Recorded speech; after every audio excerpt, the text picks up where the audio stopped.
our segment. It's History of the Week, and this, if you haven't watched it before, we pick out something in history, but nothing boring. No Battle of Hastings, no fucking Henry VIII, how many wives he had, nothing like that. We pick out some really good, interesting, well, we think, parts of history. Simple as that. Does what it says on the tin. Now then, are you sitting comfortably? Because if you're not, get a brew. Put us on pause, go and get a brew, right? Because my history of the week is this week in 2012, Disney bought the rights for Lucasfilm, so therefore the rights for Indiana Jones, and more importantly, Star Wars. So I'm about to discuss Star Wars. So, go and get a brew. Put us on pause, come back. Right. Just over 4 billion they paid George Lucas. Wow. 4 billion quid. Well, that's not so bad that, seeing as Star Wars nearly didn't get made. No, it's alright, isn't it? Because everybody's, when it was first being made in 77, nobody wanted to sign it. No. He got backing for it mainly himself. Yeah. No, it's I suppose eventually it was always going to get bought up by one of the big boys. I mean, he got to, I think he gets to an age, doesn't he, where he's probably thought, right, I'm going to cash my chips in there. Can't blame him, I suppose. He still does. He still has a hand in it, doesn't he? A little bit, does he? No. No, No, but no, he doesn't. He's not a fan of the new films and all that. Is he not? No. But he did the prequels, the much lamented prequels. I mean, they've grown on me over time, but they're still not favourites. No, not great. But he wanted to do the new ones himself. I think it just got to a factor of him. Do I want to make them and retain control myself? Yeah. And get possibly a kicking like I did with a prequel, or do I want to wash my hands of it and earn myself 4 billion quid? Yeah, probably. Probably just wants to sit in a pool of money, doesn't he? Yeah. Yeah. Which I think probably comes to us all eventually, but I think there's just such a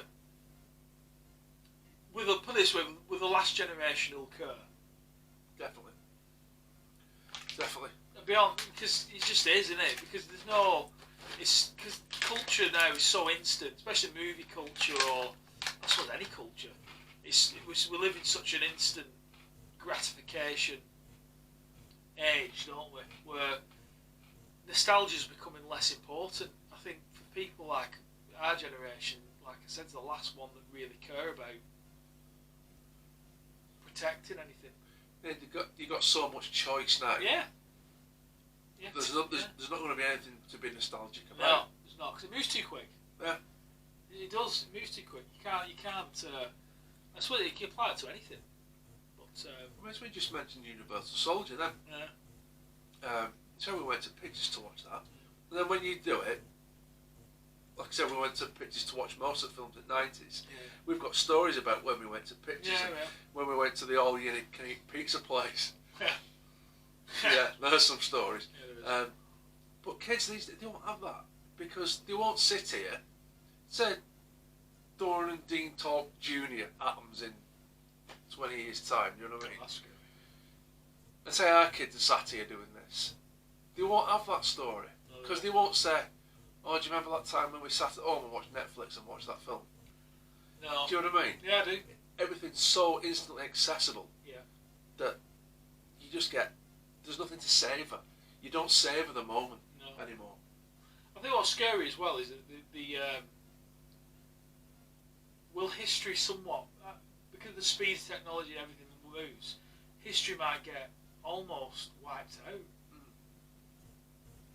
Scary. It's terrifying. It's scary. But I think Star Wars is such a cultural influence on so many people over so long. It's like obviously 42 years now, isn't it? Yeah. But you think, it's a lifetime for us. It really is. So, but yeah, like I said, I don't think it matters. Genuinely don't think it matters, because kids now, they don't want to watch. My kids made comments about. They said, "Oh, they don't want to watch a film from the 90s. I think it's an old film." Yeah. It's like, what? Oh my God! I think an old film's like from the 50s. That's an old film. And but yeah, it's terrifying. They don't give it a chance. No. I mean, I'm sure we were the same when we were kids. When I remember going to my grandma's and she was watching black and white films. I'm like, oh God, what's this shit? I don't want to be watching Yeah, this. that's right. But they don't give it a chance. You, No. you turn it on, excuse me, and if it's not balls to the wall CGI effects with the first Correct. minute and a half, Yeah. they don't want to know. No, that's right. The good example of that was my youngest son. He was upstairs, as they usually spend most of their life upstairs. I was on my own. I can't remember where she was. But anyway, it's irrelevant. And I thought I'd put a movie on. I'm watching a movie. I put Leon on. Oh, fantastic! John Reno and Natalie Portman, Gary Oldman as well. Great movie. If you've not seen it, fucking watch it. I think we went to the to see that. We did. I remember because I think we went sort of not by accident, but I think we just thought we'll go and see that type of thing. Anyway, I put it on. And he came downstairs and I said, "Come, sit down for 10 minutes, watch this." Anyway, he sat down, and for once, I managed to keep him in the room for the entire duration of the film. And after he finished, he went, "That was brilliant, that film." And watched it again. That great movie that is. What a movie that is. I think coincidentally, this is totally by accident. I think, well, this week or last week, it was one of its anniversaries. Yeah, I think it's 25 years. Yeah, 25 years. Yeah, I'm sure it was 94. Could have been, I'm sure it was 94. But yeah, great film. And very, there was no niceties about that film. No. When I watched it, I thought, what I loved about it was that it dealt with some very weird subjects, topics. And it was it was a very unapologetic film. It was just brilliant. John Reno was brilliant in that. Gary Oldman played the bad guy. He did. He was the copper. Yeah, the Ben Copper. Yeah, he was the Ben Copper. And obviously Jean Reno was the assassin that sort of unofficially adopted Natalie Portman, who was like a little girl, she was about 12 at the time. 12. I thought it was a real big breakthrough movie, wasn't it? Oh, yeah. She was brilliant in that. Absolutely awesome. She was shit in Star Wars. Yeah. Yeah. Well, she wasn't, to be fair. She Yeah. got handed a crap script. Yeah, she did.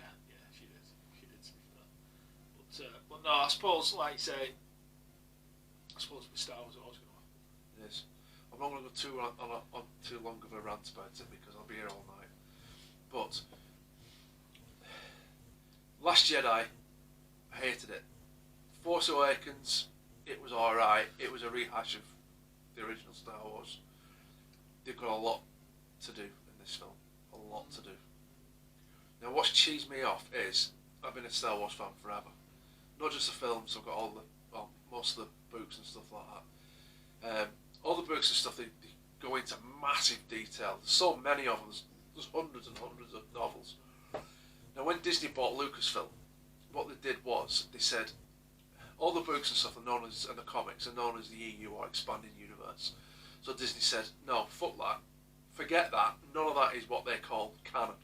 So it's not like official part of the storyline. They said, no, sack all them off. We don't want any of that. The bits, anybody that knows into the Star Wars and Expanded Universe, I won't think you'll agree with me here. The bits that they've stolen from the Expanded Universe for the new films is mind-blowing. Yeah. Considering that all those authors, you know what I mean, that put so much effort into all them, they've basically gone, fuck off. Yeah. No, you're not canon anymore. Forget it. Yeah. But they've cherry-picked the little bits. Yeah. Yeah, so it's wrong in it, but I suppose that's the big guy will always eat the little guy. Yeah. Now, this might potentially, I might be totally wrong. Might be spoiler alert for the new film, Rise of Skywalker. If you've watched the trailers, the Emperor's back. Massive rumours are through the Star Wars community that he's going to be a clone, and that Rey is going to be a clone. Mm-hmm. If that is true, they've not cherry-picked from the Expanded Universe. They've basically gone, no, but actually, we'll have that, because that is a massive storyline in the Expanded Universe. Massive. Yeah, Luke is cloned off the hand that he uses in Empire Strikes Back. Palpatine clones an evil Luke, and they fight each other. Right. And stuff That's like clever, isn't it? Yeah.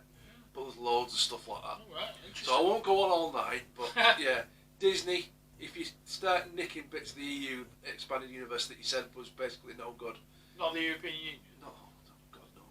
Imagine, well, you'd be alright, isn't it? Barney Junker or his Junker, Barney, yeah. Barnier could be like Darth Maul, and then you could have Juncker as the Emperor. It'd be good, that. Johnson could be Boris Johnson could be an Ewok. Yeah, it would be. Yeah. And Emmanuel Macron would be a good C-3PO, to be honest. So I think he'd be quite. Oh God, can you imagine if European Union ran Star Wars universe? I think they'd be more evil than the Empire. To be fair. But, yeah, interesting parallels. The Empire Strikes Back, possibly after several meetings and several delays. delegations. Yeah.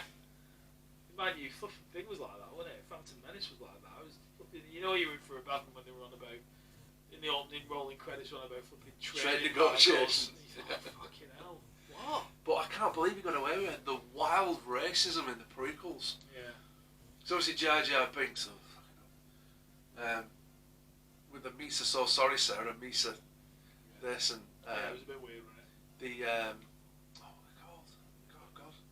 Naboo. The Trade Federation people were obviously Oriental of some description. Yeah. I can't remember what they were called, but yeah. I was going to do my head. I should know that. I'm ashamed of myself. Yeah, it was a bit close to the bone, wasn't it? Yeah, and Boss Hass. Yeah. Was Jar Jar Binks generally he was voiced by Brian Blessed. That's right. Yeah, Brian Blessed. Yeah. And obviously that was wildly racially stereotypical. How they got away with it, I don't know. It was a bit funny, wasn't it? Yeah. Right, I want to end it there because Yeah, we could go on. Yeah, we could go on. We could go on to episode 21. Yeah. If you let me. So I'll shut up, mate. No, it's fine. No, on the similar vein, but in the movie world, because it's actually rapidly turned. History through the weeks turned into like movie tribute, isn't it? Really, the past few weeks. But one that stuck out for me was this week, 2012, was the release of Donnie Darko, which is a really sort of iconic movie. Love that film. 2001. What was it? I read it wrong. I read it wrong off the audio. Sorry. 2001. So it's 18 years ago. I couldn't believe that. Fucking hell, 18 years ago. Awesome film. Very like a lot of the films that stick in your mind. It's quite exceedingly dark movie, but very unique in many ways. It was weird, very twisted tale of, well, you name it. Drugs, psychological thriller, time, twisted psychological thriller, weren't it? Weird. Yeah, really weird. But Jay Gyllenhaal was awesome in that, to be fair. He's one of them, he's a funny one, Jay Gyllenhaal. He's one of my favourite actors. Well, he was for me. I'll be honest with you, I haven't seen a movie with him in it for a while, and I thought that was really, really good. Tell me that one where he's in, where he's the paparazzi fella. Oh, Nightcrawler. Yeah. I love that. Well, that's probably the best one I've seen. The most recent one I've seen that I quite liked. To be fair, Jarhead were pretty good. Yeah, it was alright. Yeah, Jarhead was alright, to be fair, but I might be being overly harsh, but I just thought he could have, maybe, I mean, you don't know, you take your jobs, don't you? You take your scripts, you take your projects you're offered, I suppose, so, it's not all down to him, but what was the boxing one he did? Southpaw. Yeah, that was another one I thought, because I know he trained very hard for it, he looked good in it, he did look good, he did all the brutal work and skills, he learned all the boxing in the game and everything, but I just thought it's let me down a bit, that film. Yeah. It's just like a bit flat, it just felt a bit flat. What was the one? I like the one, I can't remember the name of it now, it escapes me. But he had to stop a bomb on a train. That's a great film. And he kept having to loop back to the same moment in time. Yeah, it's a great film, that. I absolutely love that movie. It's, it'll come to me in a minute. Yeah, great. He's on the train and he's the ex-army guy, and yeah, great movie. What was it called? It escapes me. It's totally gone. Yeah. Oh, it's gonna bug me that. But no, yeah, that was probably. Yeah, that's probably the best film I've seen him in, other than Donnie Darko. It was good in the new Spider-Man film. Not seen it. It's good. No, not seen it. Yeah, it's good, and he was good in it. Yeah, he was very good. That's gonna do my head in that name of that film. It's something odd, like Quantum Point or something like that. No, it's oh. Because it reminds me a lot of another good film. Don't tell me if you find it. Are you looking for it now? Yeah, I'm going to tell me. It's not non-stop or something like that. It reminds me of the one Tom Cruise in it, that Edge of Tomorrow. That's a great film. Repeat. That's massively underrated. I love that movie, and I watched that after I watched the other one that he was in quite closely to that. The one where is it not? What was it called? The one, the futuristic one. There was two in quite quick succession that he was in. Who, Tom Cruise? Yeah. Oblivion. Oblivion. That's a cracking film. I didn't like that. You didn't? No, I didn't like Oblivion, but I loved that. That is Edge of Tomorrow, did you say? Yeah. Yeah. We kept waking up on the battlefield, didn't he? The same moments. Yeah, great film, man. Great film. Well, that was actually called the tagline that it's got, "Live, Die, Repeat." That was actually its Title. original title, Oh, but they had to change it. End of Watch. That's a good film. Wait a minute. Not seen it. With is the LAPD fella. Yeah, that's really good. That Zodiac I didn't like. I have seen End of Watch. Is it End of Watch? Did you say? Yeah. That's the one. It was like Fly on the Wall one, weren't it? Yes. Yeah, I have seen that. Zodiac was all right, but only all right. It's just dragged. Yeah. It dragged on and on and on and on. Right. No better than that. Right, I found it now. What did it begin with? S. Second letter. O. Third letter. U. A fucking blockbusters. What was it called? Source Code. There you go. Bloody He's hell. got it. Great film. Yeah, it is. It's Love underrated. That, That massively underrated. Really underrated. If you get watch it, get it watched. I don't know where it is actually. Can you get it on Netflix? I've seen it on knocking about, to be honest. it'll be on something. Yeah. Even if I get it off Amazon, it'll be a couple of quid now. Yeah, great movie that. Really, really, really good. So I think we've ranted on long enough for what segment are we on? History of the week. So yeah, We've got film of the week because it's turning. Yeah, it is turning film. Right, rename it. Who knows? Why We'll take it where it takes us. So that concludes for now. Called History of the Week, and I think it's moving swiftly on to the next exciting feature, which will be this.